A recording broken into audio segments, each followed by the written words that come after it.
Abra sua Bíblia comigo em Mateus 24. Eu quero trocar uma ideia com você de um papo muito sério. Clamar para que o Senhor venha, para que o Espírito se revele. Brother, permanece aí. Permanece aí. Nós vivemos numa temporada, cara, onde existem muitas vozes. E eu tenho dito algo, e eu quero trazer como introdução essa reflexão. Só é possível eu caber em ti. Se tu se esvaziar de ti, para que eu caiba em ti, para que sejamos nós. Só é possível tu caber em mim, quando me esvazio de mim, para que tu caiba em mim, para que sejamos nós. Para quando buscarmos a Deus, nós encontrarmos um Pai que é nosso, não um Pai que é meu. Em uma temporada de muita individualidade e de papos extremamente rasos, a nossa geração infelizmente investe muito em conhecimento, mas pouquíssimo em sabedoria. Dificilmente você vai encontrar um ser humano que vai ser fonte na sua jornada. Então existem três tipos de seres humanos na contemporaneidade. O primeiro tipo de ser humano é um ser humano que é fonte. É aquele que sempre vai extrair vida eterna para você. E sempre vai gerar mudanças de inconfundíveis complexidades. O segundo ser humano que vai encontrar com você são as pessoas tóxicas. São aquelas que são extremamente desagradáveis. Aquelas que dificilmente vai gerar edificação, vai gerar vida. Certamente essas pessoas tóxicas são aquelas que vão tirar você de uma órbita perfeita e vai te apresentar um inferno na alma. E existem os piratas. Piratas são aqueles que vêm só para sugar o que você tem, falam mal de você e em muitos momentos destrói a fonte. Então você é muito feliz, mas depois que você teve contato com pessoa A ou pessoa B, você se tornou extremamente triste. Esses são pessoas piratas. Essa é a característica do nosso tempo. Antes de vir pra cá, eu tava na conferência Onda Dura, lá em Joinville. Foi animal que o Senhor fez, cara. De lá, eu fui pra Minas Gerais, pra Barbacena, e tive a oportunidade de ministrar para os formandos oficiais das Forças Armadas. Depois fui para Belo Horizonte e agora estou aqui. E eu acredito que a mesma porção que o Senhor derramou durante o final de semana, o Senhor derramará hoje, amém? Então abra comigo em Mateus 24, a partir do versículo 15. Hoje o papo vai ser bem sério.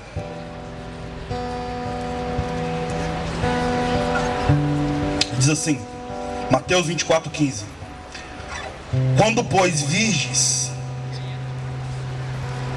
está no lugar santo a abominação da desolação, predita pelo profeta Daniel, quem lê sua carta entenderá. Então os que estiverem na Judéia, fujam para os montes. Quem estiver no eirado de uma casa, não desça para tirar coisa alguma do seu lar. Quem estiver no campo, não volte para trás para apanhar a sua capa. Mas ai das mulheres que estiverem grávidas, e das que estiverem amamentando naqueles dias. Orai para que a vossa fuga não aconteça no inverno nem no sábado, porque haverá então uma grande tribulação, como nunca houve antes, desde o princípio do mundo até agora. E se aqueles dias não tivessem sido abreviados, ninguém seria salvo. Mas por causa dos escolhidos, os dias serão abreviados naquela temporada. Pois se alguém vos disser, eis que o Cristo está ali, não acrediteis, porque hão de surgir falsos cristos e falsos profetas, e farão grandes sinais e prodígios, de modo que, se possível, enganaria até mesmo os escolhidos. Eis que de antemão tenho-vos anunciado a vós. Portanto, se vos disserem, eis que ele está ali no deserto, não saiais, ou eis que ele está ali no interior de uma casa, não acrediteis. Porque assim como o relâmpago sai do oriente e se mostra no ocidente, assim também será a vinda do Filho do Homem. Pois onde estiver um cadáver, se ajuntarão os abutres. Pois onde estiver os cadáveres, se ajuntarão então os abutres. Esse texto foi escrito e foi narrado por um cara chamado Jesus Cristo. Ele é a pedra fundamental. Sem sombra de dúvida, Jesus é a estrela d'alva de toda a jornada existencial humana. E como eu tenho dito, foi aquele que não nasceu num berço esplêndido. Jesus não foi filho de uma pátria mãe gentil. Jesus foi aquele cara que poderia segurar o universo na palma das mãos, mas abriu mão dessa glória para navegar no ventre de uma virgem. Ele vem evidenciando e afirmando algo extraordinário há 2000 anos atrás. Antes de Jesus, você vai ter uma escola extremamente clássica dos gregos, como Homero, que foi o cara que trouxe a característica social da Grécia clássica em relação à Ilíada. E de Homero aproximadamente 1.300 anos antes de Cristo, você vai ter mais de 1 milhão de deuses gregos. Você vai ter depois dele, no século V antes de Cristo, um cara chamado Sócrates, que foi um cara que gerou a ética em sua existência. Depois dele você vai ter Platão, pai das relações sociopolíticas. Depois você vai ter Aristóteles, depois Alexandre o Grande, depois você vai ter Diógenes, em 381 a.C., na cidade de Corinto. Os gregos foram incríveis na arte de desenvolver sociologia, foram incríveis na arte de trazer características de ciência, até de política. Mas os gregos foram impotentes na arte de responder qual é o sentido da vida. Os gregos devanearam tudo a nível existencial e social, mas eles não disseram para a humanidade qual é o sentido da vida. Contudo, um homem que não estudou na escola de Platão e nem foi discípulo de Aristóteles, ele não nasce em berço esplêndido, não sabe se ele escreveu um livro, nem se falava um outro idioma. O que se sabe é que ele não foi filho de uma pátria-mãe gentil. Mas está narrado em 4 evangelhos que um homem tão simples como Jesus, ele responde a pergunta que os gregos foram impotentes na arte de responder. Qual é o sentido da vida? Os gregos não responderam. Jesus responde na sua simples vida: a vida só tem sentido quando eu compartilho a minha vida com os miseráveis da existencialidade. Por isso que Jesus foi aquele que dividiu a história. Ele não dominava nenhum outro idioma a não ser o interior humano. Por isso que ele falava com nobres e com servos. Ele foi o único rei dos reis que em sua mesa pode se sentar filhos de princesas e filhos de escravos. E ele trata todos como filhos do rei dos reis e do senhor dos senhores. Jesus é misericordioso. Porém, 40 anos antes de a carta de Apocalipse ser escrita, na ilha do Mar Egeu, na ilha de Patmos, escrito pelo último apóstolo da escola apostólica, do colégio apostólico, que foi João, 40 anos antes da carta de Apocalipse, Jesus, o nosso Messias, já havia determinado a sociologia do último tempo. Ele já havia determinado a característica do homem contemporâneo à era industrial ou à jornada da era digital.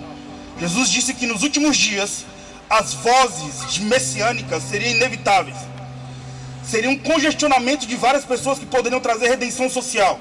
Seria um congestionamento ideológico tão profundo que muitas pessoas deixariam a característica consciente de serem seres humanos para afirmarem-se nos ismos. Quando se fala de ismos, comunismo, fascismo, feminismo, neonarcisismo, neomasculinidade ou neomasculinismo, você vai ter uma característica muito significativa que o homem foi contaminado pelos parasitas existenciais. Aqui em Mateus 24, 40 anos antes de João escrever a carta de Apocalipse, Jesus já havia determinado qual seria o espírito da modernidade, ou do mundo pós-moderno, ou segundo Gales Lipovetsky, do mundo hipermoderno, ou segundo Teodoro da Wimpo, da transmodernidade. Uma temporada onde os homens não teriam identidade. É nessa temporada onde todos nós, todos que estão sentados aqui, aplaudem filosofia de Facebook, mas não aplaudem o discurso da realidade dos lábios da sabedoria dos seus pais.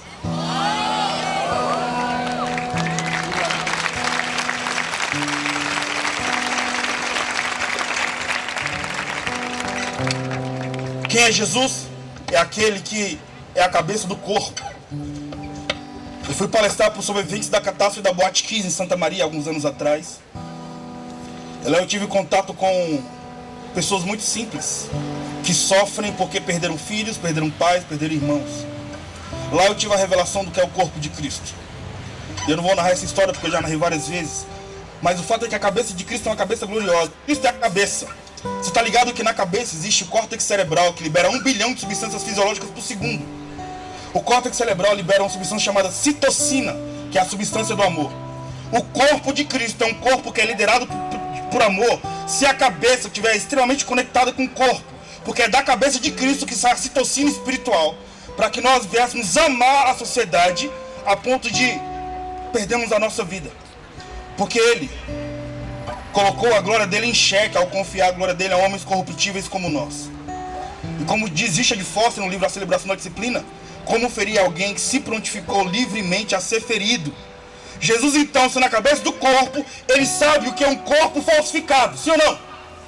Se Jesus é a cabeça do corpo, ele sabe o que seria um corpo de plástico, ou um corpo que não tem característica de sensibilidade a partir da cabeça, mas seria a construção de uma era industrial, um corpo industrializado. Então Jesus está dizendo: ei, Nos últimos dias, muitos dirão que serão Cristos. Cristo significa Salvador. Existirá várias vozes de salvação. Mas não acrediteis. Jesus define a característica do comportamento do anticristo, ou seja, daquele que tem beleza, que tem imagem, mas não tem essência. Cuidado com os que têm imagem, têm beleza, mas são miseráveis na essência. São esses que atrapalham a nossa ótica de eternidade. Por quê? Porque quando o homem reconhece e aplaude, segundo as Escrituras, é a evidência de que o céu se calou. E aí você vai ter algo soberano. Versículo 28 para mim é a estrela d'alva de toda a característica de Jesus. Na sociologia do próprio Messias, quando ele afirma sobre o último tempo, ele diz: cuidado com os falsos cristos, ou seja, cuidado com a falsificação da eternidade sobre a terra. E depois ele diz: porque onde estiver um cadáver, ali se ajuntarão os abutres. Imagina, se Jesus é a cabeça, ele tem moral para falar sobre o corpo que está morto.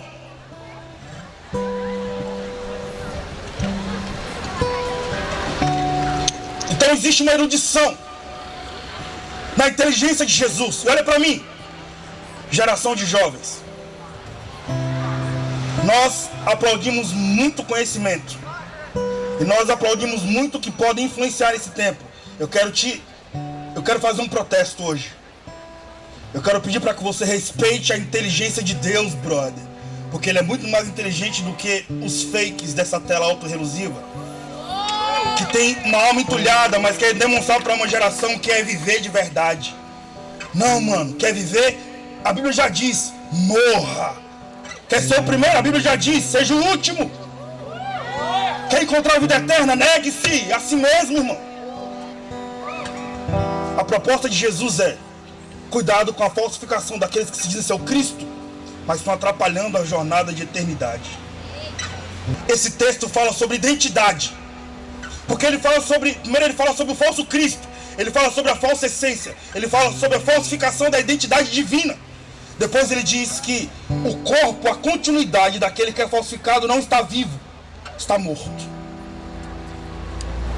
Se Jesus é a cabeça do corpo, nós somos a continuidade da cabeça, porque para uma cabeça gloriosa de Cristo, o corpo dele também necessita ser glorioso. E Jesus não é um homem que é caracterizado por anomalia.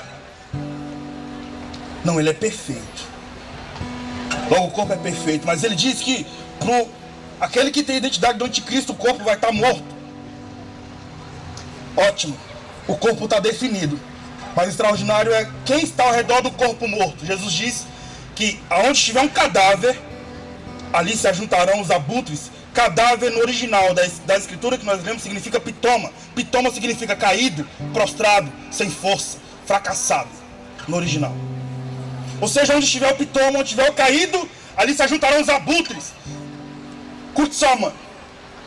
Sabe o que são abutres? Abutres são aves de rapinas. Segundo a biologia, abutres têm a mesma característica visual que as águias. Mas abutres têm uma característica existencial, elas são necrófagas. Significa que elas se alimentam de carniça. Olha pra mim. Você que veio evolução na terra. Pode virar a luz para lá, por gentileza, para eu pregar um pouco para essa galera aqui de trás. Olha para mim. Abutre significa aqueles que se alimentam de carniça. Aonde estiver um cadáver, ali se ajuntarão os que amam a caatinga, os que amam o podre. Se não for possível, não tem problema não. Os que amam aquilo que não gera vida, aqueles que amam carne morta. Onde estiver o cadáver, ali se ajuntarão os que amam a morte. O que Jesus ensina? Que o último tempo, o tempo do fim, os homens não amarão a vida. Os homens se ajuntarão com aqueles que amam a morte. A pós-modernidade, ou a hipermodernidade, ou a transmodernidade é caracterizada por pessoas que aparentemente são vivas. Mas a depressão é a única característica do homem contemporâneo, porque desde a época do homem primata, desde o período paleolítico até a industrial, você vai ver um homem se relacionando de forma perfeita com suas emoções. Um homem que era resiliente. Quer um exemplo? Quem chegou na casa dos 30 não precisa levantar a mão. Quem chegou à casa dos 30 vai ter infância para contar.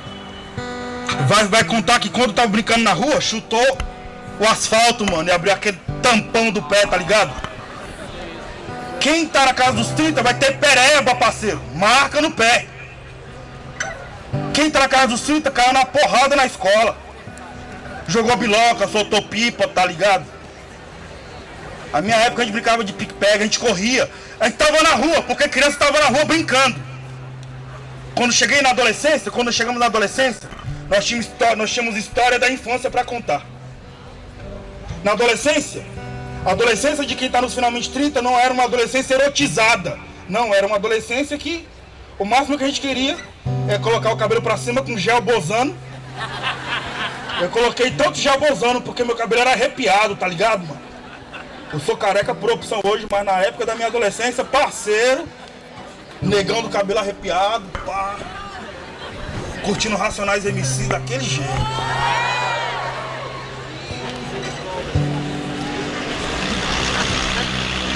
Tem misericórdia o quê, mano?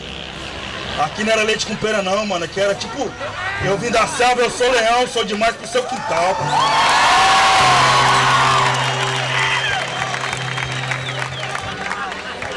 E aí? Pra quem tá na casa dos finalmente 30, vai ter uma adolescência pra contar. A era digital sabotou a humanidade. Falsificou a existência. Nós não estávamos no mínimo preocupados com a imagem, mano. Hoje a geração, além de adorar a imagem, além de nós amarmos a nossa imagem, nós queremos extrair dela a adoração. A era da imagem é uma era onde tem pessoas que aparentemente são belas.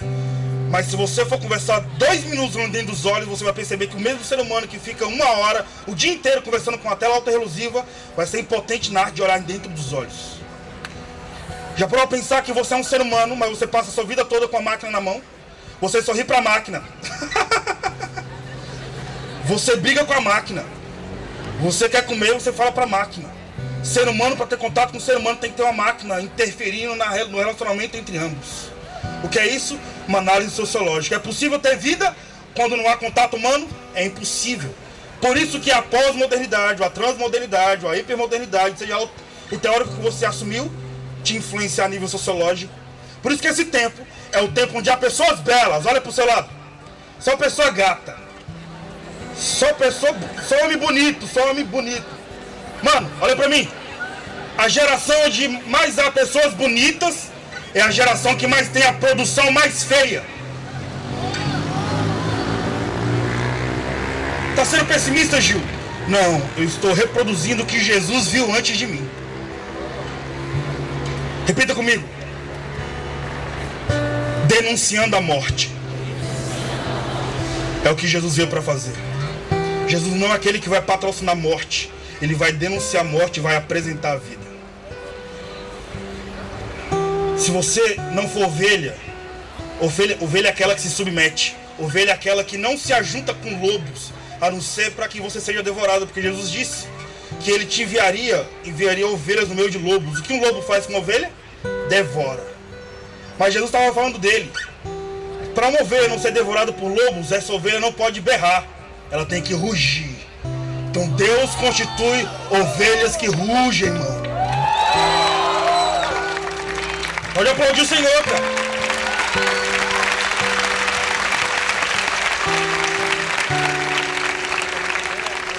Eu finalizo a parte A da pregação para ir para a parte B, para finalizar no início da parte C. Abre sua Bíblia agora em Marcos 5.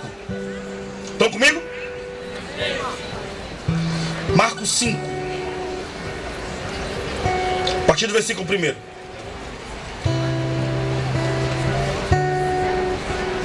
Diz assim: chegaram então ao outro lado do mar, à beira dos Gadarenos, a terra dos Gadarenos. E logo que Jesus saiu do barco, lhe veio ao seu encontro dos sepulcros um homem com espíritos imundos, o qual tinha sua morada entre sepulcros, e nem ainda cadeias ou correntes podiam prendê-lo, porque, tendo sido muitas vezes preso por grilhões e cadeias, as cadeias foram por ele feitas em pedaços, e os grilhões foram migalhados, e ninguém podia dominar, pois ele estava possuído por espíritos imundos. E sempre De dia e de noite andava pelos sepulcros e pelos montes, gritando e ferindo-se com as pedras. Vendo por de longe a Jesus, correu e o adorou. E clamando com grande voz, disse: Que tenho eu contigo, Jesus, filho do Deus Altíssimo? Conjuro-te por Deus que não me atormentes. Aqui é a primeira vez que você vai ver um demônio orando por Jesus. Pois Jesus lhe disse: Sai deste homem, espírito imundo. Versículo 9. Eu lhe pergunto, Jesus perguntando para um demoniado, para o demônio endemoniado: Qual é o teu nome? Respondeu ele: Meu nome é Legião, porque somos... Meu nome é Legião, porque somos muitos. Vamos continuar o texto. E rogava-lhe muito que não os enviasse para fora daquela região. Ora, andava perto dali no monte uma grande manada de porcos. Rogaram-lhe então os demônios, pois, dizendo: Manda-nos para aqueles porcos, para que entremos neles. E ele lhe permitiu. Saindo então os espíritos imundos, entraram nos porcos, e precipitando-se a manada, que era de um número de 2.000, pelo despenhadeiro do mar, todos então se afogaram. Nisto, fugiram todos aqueles que estavam apacentando os porcos, e o anunciavam na cidade e nos campos. E muitos foram ver o que havia acontecido. Chegando-se então a Jesus, viram o endemoniado, e que tivera aquela mesma legião, sentado, vestido em perfeito juízo, e temeram a Deus. E os que tinham visto aquilo contaram como havia acontecido com o endemoniado e com os porcos a todos que estavam ao seu redor. Então começaram a rogar-lhe para que Jesus se retirasse daquele local. E entrando ele no barco, rogava-lhe o que for endemoniado que deixasse estar com Jesus. Jesus, porém, não lhe permitiu, mas lhe orientou: Vai para a tua casa, para os teus. Anuncia-lhe o quanto o Senhor fez ao teu favor e teve misericórdia de ti. Versículo 20, último versículo. Ele se retirou, pois, e começou a publicar em Decápolis tudo quanto Jesus lhe havia feito, e todos se admiravam dos seus relatos. Olha para mim. No primeiro relato, na parte A daquilo que estou narrando, eu te garanto, Jesus estava denunciando o espírito da morte sobre o corpo de Cristo, dizendo: Onde estiver um cadáver, ali se ajuntarão os abutres. Onde tiver aquele que ama a morte, onde tiver aquele que ama o caído, onde tiver aquele que patrocina, ou seja, que se relaciona a partir da queda dos outros. Porque o abutre, ele só vive se tiver carniça para ele comer. Logo, há seres humanos que só sobrevivem a partir da queda dos outros. Celebram a queda do corpo, a queda do outro. Já na parte B, Jesus, ele está chegando numa região onde os judeus não poderiam estar. Repita comigo: Gadara. Gadara é uma polis, cara, é uma cidade-estado grega. Alexandre o Grande, na época das embarcações, vamos falar sobre isso porque é minha pegada é história. Alexandre o Grande, na época das embarcações, ele ganhou mais de 183 cidades alexandrias. Nessas macro regiões, Jesus colocou pigmentações da cultura grega. É nessas regiões que ele coloca a filosofia, a identidade acadêmica e poética de Aristóteles e todo o desenvolvimento da matemática e das exatas. Por isso que você vai ter em Cariódes, Gadara e Tarso a fundamentação dos teoremas de Pitágoras, por exemplo. Agora, Jesus, no versículo 4 de Mateus, diz de ir para um lugar onde os judeus não podem pisar. Gadara, na região de Decápolis. Por que Decápolis? Porque era uma região cercada por 10 cidades, logo Decápolis. Aquela região era uma região que adorava um deus grego chamado Hades, o deus da morte. Naquela região, cara, os demônios e o principado do ar dominavam aquela geografia. Por isso que no capítulo 4 de Marcos, Jesus entra no barco. E é quando rola a tempestade, lembra disso? E ele ordena aos ventos e a tempestade para que acalmassem. Porque Jesus está dominando o território. O seu coração é um território, olha para mim. O seu coração, na contemporaneidade onde a morte ainda circula com os corações, o seu coração é um território. Se Jesus não dominar o seu coração, outros seres dominarão. Ou você é ovelha ou você é abutre, mano. Ou você adora ao Senhor ou você pertence a outro dono. Então, Jesus chega ali. Aí começa a narrativa. Jesus chega numa geografia onde os judeus não poderiam estar. Porque um judeu não pode estar numa geografia onde adorava a morte. Era ali em Gadara que existia o templo de Hades, onde os caras adoravam a morte. Você já visitou as cidades históricas do Goiás Velho, de Ouro Preto ou coisas do gênero? Todas as vezes que você verá uma catedral ou uma igreja cristã ou um templo pagão em cidades históricas, você vai perceber que ao redor, ou quintal desses templos, existirá um cemitério. Nesse cemitério, geralmente, é enterrados escravos, povos que foram saqueados. Então, no templo de Hades, existia um cemitério. O texto diz que um cara estava endemoniado há muito tempo. E esse cara, ele se cortava com lascas das rochas, ou seja, era um ser humano que tinha aspecto de demônio. O texto diz que Jesus acordou de madrugada porque ele não foi duelar com Satanás, brother. Olha pra mim, ensinando você algo relevante sobre a nossa fé cristã. E algo que os nossos pais na fé dominam. Por isso que eu acredito que o evangelho só pode perdurar daqui pra frente se nós nos reconectarmos com os cabelos brancos. Porque os cabelos brancos dominaram batalha espiritual, que na década de 80, 90 e no início dos anos 2000, os caras só falavam de batalha espiritual. Hoje nós só falamos de chapação, mano. E se um demônio se manifestar, tu vai expulsar com língua estranha, brother? Tem que aprender com quem chegou antes de você, mano. Ou você é ingênuo a ponto de pensar que você vai gerar um avivamento. Você não vai parar em um avivamento, irmão. Você vai continuar o que os nossos pais na fé começaram.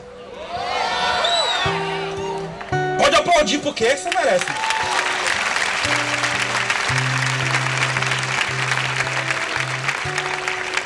Então, eu amo no céu na terra quando vem as vovozinhas, tá ligado? Quando vem as mães. É isso pra mim que é avivamento. É quando você consegue influenciar o seu pai. Não um cara que assiste série o dia inteiro. Se você influenciar um cara que paga a conta, mano, um cara adulto, você vai estar ganhando uma família. E, enfim, eu creio nisso. E essa geração nova também. Mas geração nova a gente ministra assim, discipulando. Jesus acorda de madrugada. E olha que interessante, os nossos pais na fé me ensinaram algo. Satanás não é inimigo de Deus, brother. Olha pra mim, repita comigo, Satanás não é inimigo de Deus. Ele já está sentenciado. Pra ser inimigo tem que estar na mesma estatura, brother. Ele está abaixo de Jesus. Logo, Satanás não é inimigo, ele já está sentenciado, mano. Quem é Satanás? Satanás é um vira-lata, mano. Já viu um vira-lata? Vira-lata é aquele que, se você ficar, ele se alimenta de medo, ele sente o instinto de medo. Se você ficar com medo, ele vai te devorar, te destroçar, mano. Mas bate o pé no chão pra tu ver se ele não sai correndo. Esse é o diabo, o inimigo da alma. Satanás não tem que estar debaixo dos seus pés, brother. Porque ele é inimigo, ele não é inimigo de Deus, mas ele é inimigo da criação. Satanás tem que estar debaixo dos pés de Jesus. E como eu sou adorador dele e sou noiva, então ele vai me proteger todas as vezes que o bicho pegar, mano. É assim que se lidera a batalha espiritual. Tudo a partir do sangue de Jesus. O mais relevante é que Jesus vai ali. Com isso, com essa fundamentação, então eu te digo, Jesus não foi para Gadara para duelar com Satanás. Jesus não foi demonstrar o seu poder. O texto diz que Jesus foi para lá porque ele viu um ser humano possuído por vários espíritos que havia escondido e intimidado a sua humanidade. Versículo 9 diz, versículo 9 do texto diz assim: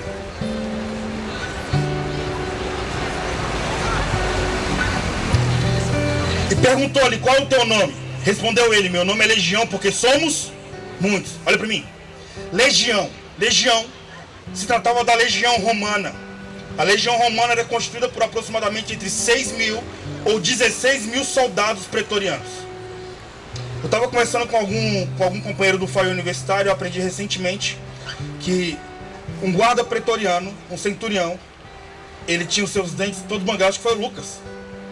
O Lucas é o coordenador do foyer universitário na UDF. É o núcleo mais irado do foyer. Um dos mais irados. Cara, ele me ensinou algo, que um centurião, ele tinha os seus dentes machucados e detonados. Porque uma das características era espancar ele até ele ter resiliência, tá ligado? Então, uma legião romana era constituída por soldados fortes do Império Romano. Jesus estava lidando com aproximadamente entre 6 mil ou 16 mil demônios em um ser humano. Jesus, ele queria tirar muitos de dentro de um. Porque você não pode ser morada de demônios, cara. Você não pode ser morada de depressão. Você não pode ser morada de tristeza. Jesus, ele morreu na cruz porque ele te assumiu, brother. E quando o Senhor assume, já era para Satanás, mano. O mais interessante nesse contexto é, Jesus conversa com o ser que estava dentro do ser humano. Espíritos imundos não podem estar em casa onde o Espírito Santo mora. Olha para mim. Espíritos imundos não podem estar em casas onde o Espírito Santo mora. Porque o Espírito Santo mora em casa limpa. Sabe onde espíritos imundos têm que ficar? Em porcos. Não em ser humano. Não em quem é limpo e foi lavado pelo sangue de Jesus. Porque o sangue de Jesus, mano, é a única substância que quando suja a sua roupa, te deixa mais branco que a neve. Olha para o nome do Senhor. Finaliza a parte B e vou para a última parte, parte C. Jesus expulsa o demônio, vários demônios de um ser humano. Olha para mim. Numa geração onde você quer ser igual a todo mundo, numa geração onde nós queremos imitar todo mundo, numa geração onde não se produz mais, não sei se você sabe, mas na transmodernidade, na hipermodernidade não existe mais criatividade, existe combinatividade. Criativo foi só Deus, ele criou do zero. O restante combinou o que Deus já havia criado. Logo ele é o único criativo, o restante são todos combinativos. Toda essa característica existencial, sociológica, demonstra o quanto Jesus é poderoso. Se você quer ser, cara, a imagem e semelhança de Deus, você precisa excluir tudo que o Senhor não gerou em você. Esse é o tempo, cara, onde muitos dos nossos jovens se divorciam dos seus pais para se relacionar com seus amigos. O pior é quando você se relaciona com amigos que você nunca viu, mas você só tem imaginação, ideia de como é a imagem dele. A era digital é uma era que elevou o nível das informações. É uma carruagem poderosa da velocidade, das características da mentalidade do homem contemporâneo. Mas a era digital deixou muitos vazios na alma do homem.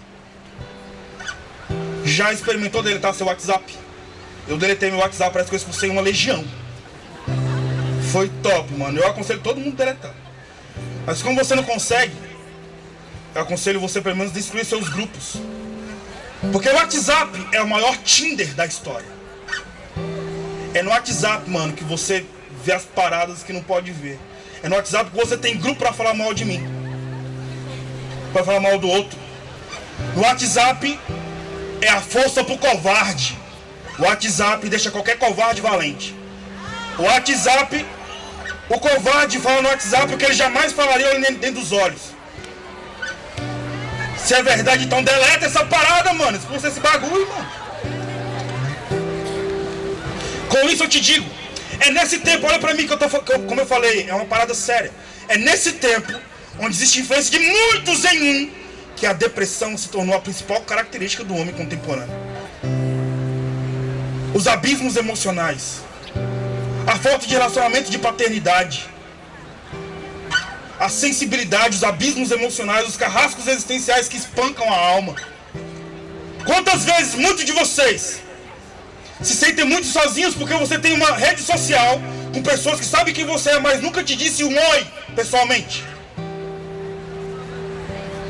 Você é seguido e você acorda meio-dia, você passa maquiagem no rosto, você tira uma foto para postar, sendo que você nem saiu de casa, mano. Ou seja, eu tô narrando uma patologia do nosso tempo, irmão. Por que eu tô vazio? Olha pra mim. Porque Jesus, quando ele preenche a alma, a primeira coisa que ele faz é devolver vida e verdade aos falsificados existenciais.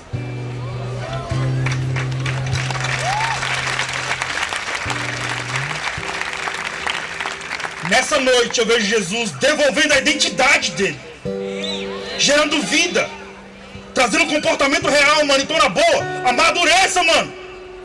Para de ser menino, para de ser aquele que vai se alimentar do que não é vida.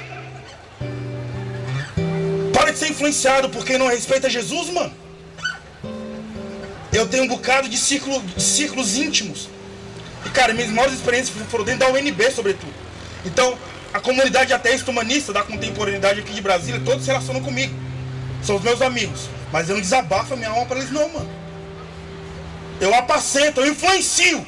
Eu odeio ser influenciado, irmão. Por quem não tem o Espírito Santo. Já pensou? Se quem me influencia é o Espírito Santo, o meu ciclo íntimo tem que ser cheio do Espírito Santo, porque você é a média das 5 pessoas que estão ao seu redor. Você é a média das 5 pessoas que te influenciam. E quem está ao seu redor? É ovelha ou é abutre, parceiro?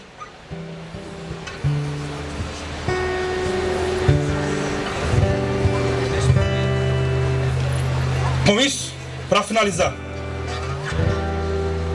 eu tenho apacentado uma galera que só tem falado de suicídio. Nós estamos no útero do suicídio da nossa cidade de Brasília. Essa cidade é uma cidade bela, como você está vendo, aqui em Águas Claras. Já parou para pensar que no gueto não existe índice de suicídios? O cara do gueto, mano, ele acorda cedo, 5 horas da manhã, pega 3 ônibus para ir para a escola, para ir para a faculdade ou para trabalhar. Chega, pega mais 6 ônibus para voltar para casa, tem força para fazer faculdade. É o cara que quer viver. O cara que chegou em um contexto de burguesia é o cara que tem tudo, mas se sente extremamente vazio, porque a grana pode te dar condição de você comprar uma cama king size, mas não vai te dar condição para você comprar o sono. A grana pode te dar condição de você ser alegre. Existe uma diferença gritante entre felicidade e alegria, mano. Alegria é quando você tem dinheiro para comprar uma bolsa cara e fazer uma maquiagem no rosto. Todo mundo vai te elogiar porque você finalmente fez a maquiagem no rosto. E todo mundo vai falar, você tá linda, você tá feliz, ou melhor, tá alegre. Quando você toma banho e volta pra sua casa, você vai tirar a parada, brother. Você vai descobrir que a alegria passou na hora. Ou você compra um carro caro, você fica alegre porque você comprou uma parada cara. Quando você descobre que depois de uns meses o que você comprou caro ficou barato, a alegria parou, passou. Eu vejo muitos desviados voltando hoje, porque chega de colar com abutres, irmão. Toma a sua posição de novo. Que o Senhor te faça levantar a cabeça, sacudir a poeira e dar a volta por cima. Amém? Quantos hoje querem entregar o seu coração a Jesus, cara? Tem em suas mãos.